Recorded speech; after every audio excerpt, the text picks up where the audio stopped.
I'm sure Tommy Corbett of Kerry Corporate Financial Solutions would know all about that. Tommy, good morning to you. Thanks for coming in. Morning, Alan.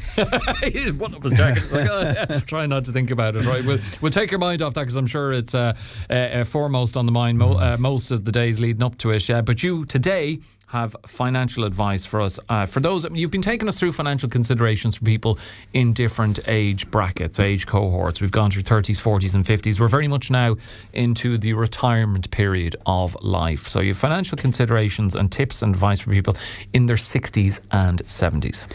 Yeah, so as I said, we looked at, 20s, 30s and 40s where basically it was your financial considerations were based on maybe family, mortgages, housing, that kind of stuff, maybe children's education and protection, be it income protection, family protection, that kind of stuff. And then moved on to your 50s and 60s, which was really about kind of debt reduction or debt elimination, wealth accumulation, and basically looking forward to maybe wealth accumulation and pension accumulation, so that basically you're in a position to retire.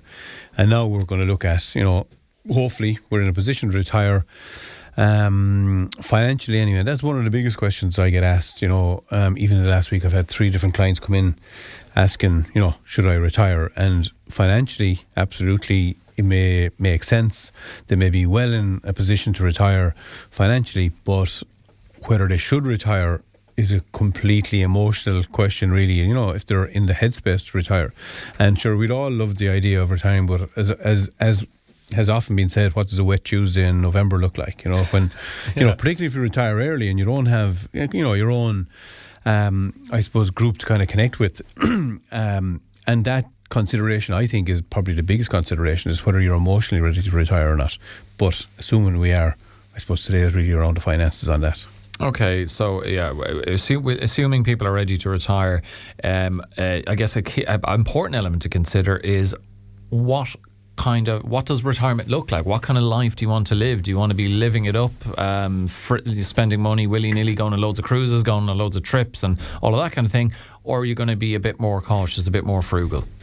Yeah, and again, we're dealing with people that probably have looked after their finance for the previous 50 years anyway, you know what I mean? So advising these sometimes really there's no need to, because they've been very good and they've come to a position where they are actually in a position to be able to retire excuse me, on a financial point of view. But these are just some pointers, and I suppose number one, you need to kind of clarify what your spending needs are, what your income will be and your spending needs. And it goes back to the same thing again, budgeting, you know what I mean? Now it's slightly different in retirement, because what you'll find is most people will kind of weight their spending at the start of retirement, when they have the energy, when they want to do all their travelling, rather than maybe in their 20s and 30s when they're kind of looking forward to maybe spending a little bit more in 10 or 15 years time. Whereas they're trying to spend as much as they can while they can in retirement, maybe before their health starts fading, or maybe their cognitive health starts fading and that kind of stuff. So like all those trips I'm talking about, kind of do those in the early retirement years before you just really want to put your feet up and not have to go move too far from the house. Yeah, correct. So it is, when it comes to budgeting, it's probably, you need to kind of look at that really, you're going to probably spend more in your early years in retirement rather than your later years, so that's kind of one thing to kind of, I suppose, take into account, around things like travel, gifts, hobbies, that kind of stuff. Make a simple annual retirement budget, stress tested for different retirement dates, state pension start age, all that kind of stuff, you know what I mean? So as I said, it's just slightly different in retirement than it would be, while you're working in that. Okay, what else do people need to consider? Yeah, so again, you're probably moving from accumulation to preservation.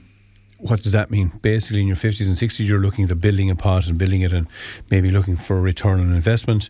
Whereas now you're probably looking at your pot and you're looking at trying to maintain that pot while at the same time, maybe taking an income from it, be that from a pension pot or from a savings or an investment pot. So basically, you're moving from accumulation to preservation. That doesn't mean you're not going to invest. But you may not take such an aggressive approach when it comes to investing. So you may maybe look towards more defensive assets like bonds and cash and that sort of stuff, rather than more aggressive approach like equities and that kind of thing. obviously then decumulation, what does that mean basically? How are you going to get rid of the money? And I know that would be a great headache to have. What a problem to have. Yeah, it would be a great headache to have. But it is a headache that a lot of people in retirement have. You know what I mean? And again, we spoke about it here in relation to how asset prices have increased substantially over the last 10 or 15 years. And a lot of people, when they hit their 70s, they have a lot of cash maybe accumulated. Families have gotten smaller, so that's a headache that maybe they're looking at in relation to inheritance tax planning and that kind of thing. Okay, another tip you have for people in their 60s and 70s, Tommy, is to set a sustainable withdrawal strategy. What exactly does that mean? Yeah, I'm not talking about life there either. No, I'm not talking about withdrawal from life. It's the finance side of things. So basically, again, we look at what assets you have, both pension and investment deposits savings, that kind of thing. And basically we're looking at, how much of an income you will need in retirement, and basically how we're going to draw down that income from those assets, be it your pension pot or your savings. So that's basically what it is. And you want a sustainable withdrawal strategy. So in other words, if you're taking out 5% per annum, you know what I mean? How is that going to sustain you over the next, hopefully, 20, 30 years? Okay, what else do people in their 60s and 70s need to be mindful of? Yeah, again, review your investment risk and capacity for loss. So again, generally speaking, again, this is just a generality. Your capacity for loss is a lot higher when you're younger because you have a lot more time on your side. Now, again, what you'll find is an awful lot of retirees have good experience in relation to investments, and they have maybe a lot more capacity for loss than you may think. So, but obviously risk tolerance is something that you want to be looking at. And again, maybe tilt towards a blend of cash and short-term medium bonds, that kind of stuff, where you're looking at more defensive type assets, as I was saying, and maybe diversified equity portfolios, that kind of stuff. So what you still want to do, you want to obviously maximise return without the risk. So you're looking at really, beating inflation if you can at all, without, as I said, and without having the downside risk. But at the same time, you want to be able to sleep at night as well. Okay, and we are talking about finances and managing them, and in one way your money is your wealth, but in another way your health is really your wealth. So people to manage their healthcare. Yeah, and in fairness, in Ireland we have the Fair Deal scheme, which is a really, really good scheme. So those, whether you're a prince or a pauper, you're treated the same way if you need to go into long-term care. But again, it's something that people need to be cognizant of, that if they do need to go into long-term care, how is that going to be paid for? Have you earmarked assets? Have you earmarked income that basically will go towards, caring for you long term, basically. There's also home equity schemes that basically you may be able to release equity on your house. Again, that's not something we see a whole pile of. It's generally people maybe that are single, that don't have family, that are looking to release equity in their house. But again, you may be able to use your assets like your house, maybe an investment property, to release equity. To basically release equity in order to pay for day-to-day expenses, or maybe even long-term healthcare expenses. Okay, but by the time people reach their 60s and 70s, Tommy, they'd be hoping they have their mortgage paid off or extremely close to it, and because your house is a big asset. So what kind of approach should people take in terms of optimising their housing and their use of home equity? Yeah, again, so downsizing is a big thing now. So you don't want to be rattling around in a house maybe with 5 or 6 bedrooms. Maybe you might want to get closer to town, where you're walking distance to shops and all amenities. You may not want to live in a 2-story, for instance. You know what I mean? As your health fails, you may not want to be climbing those stairs. So they're all kind of considerations that people will have as they enter their twilight years, or definitely in retirement. So again, downsizing, releasing equity, that sort of stuff would be a consideration as well. Although I suppose we were discussing this recently on the show, and particularly in our feature on the future of housing, there will always be those who don't want to downsize because their family home has been their family home for decades, and they'll have memories of children growing up there and so on, regardless of 2-story or how big the house is or how tough to manage. There'll be those who do want to downsize, but just, I guess, aren't suitable options. And if there are suitable options in terms of accommodation, they're not near the kind of services older people need. I guess that's something this country really needs to look at. It's the same whatever way you look, whether you're a first-time buyer, you're an elderly couple looking to downsize in the retirement years. Housing is a massive problem for both ends of the spectrum. So yes, where you may want to downsize, where you might want to maybe move closer to an urban area, that kind of stuff, it may not be possible, unfortunately, at the moment. And if I suppose plan as far out in advance as possible for that eventuality. If you can, if you can at all. Absolutely, yeah, if you can. With cash, keep your cash reserves and protection in place. Yeah, again, same as any, I suppose, stage in life. Really, you should maintain an emergency fund. Generally, 6 to 12 months of essential spendings. We would recommend. Some people would say several years of income, but I think 6 to 12 months really of an emergency fund. Again, review what protections you've in place. Do you need income protection? If you now have a guaranteed income, we'll say through pension and that kind of stuff, you don't need income protection. You probably don't need things like serious illness cover or life insurance, that kind of stuff. So they're all things that you would be reviewing as well when it comes to your retirement years. Okay, what other advice would you have for people? Again, I suppose tighten up on estate and succession planning, update your wills, maybe look at power of attorney, lasting power of attorney, beneficiary designations, do you need to set up trusts, all that kind of stuff. And they're things you would probably discuss with your solicitor, your legal advisor. I suppose balance, enjoying it while you can, and at the same time minimising inheritance tax exposure if you can at all. So, like I said at the start, an awful lot of people have a lot of wealth accumulated when it comes to their retirement, and it's really about, that balance between, making sure that you're not scrimping and scraping. You've worked hard all your life. You want to enjoy. You want to be able to travel. You want to be able to do the things you've always wanted to do, and at the same time plan far enough ahead that you can actually do that long term.